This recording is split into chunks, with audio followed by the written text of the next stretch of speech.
Are you an immigrant parents na lagi lang someday ang pangarap, pero hindi pa rin dumarating? Working multiple jobs pero wala pa rin time sa pamilya? Nangarap ka na magandang buhay para sa pamilya mo? Makapag-travel, makasama sila ng mas matagal?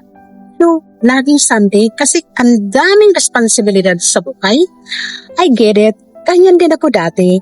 Hi there! I'm Gretchen. Na ako karon sa Seattle, Washington, but originally from Pagadian City, Philippines. So hello sa tanang mga Bisaya diha. Pagdating ko dito sa USA, sobrang saya ko. Ang sabi ko, finally, the land of opportunity. Pero hindi pala ganun kadali. I work multiple jobs sa healthcare industry as medical claims processor. By day, retail cashier naman. By night, yes, I was earning dollars, pero dollars din ang gastos. Reality, it's hard.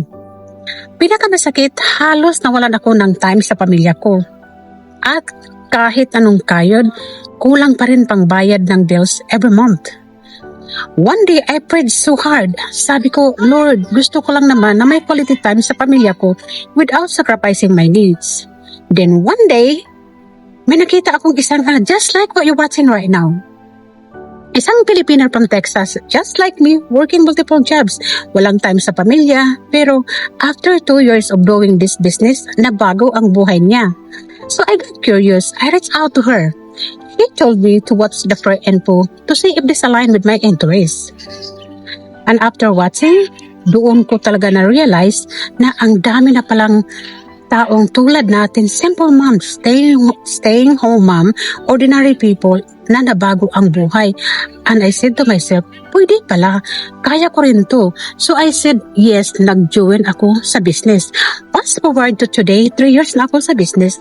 Nakapag-travel na ako with my family. We have been exploring Europe. We visited different places.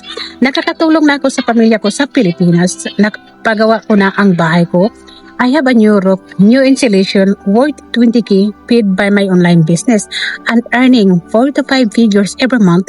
And most importantly, I now have a quality time for my family while earning from home or kahit nagta-travel ako. At here is the kicker, wala tayong direct selling dito. Hindi po tayo nagbibinta dito. No holding inventory, walang quota, and no begging friends and family to join the business. And I'm helping now other moms to do the same. So, if you're looking for an extra income, something that you can do from home or kahit nagta-travel ka, this might be what you've been praying for. Kailangan mo lang maging willing to learn and grow, be coachable, and a God-fearing person.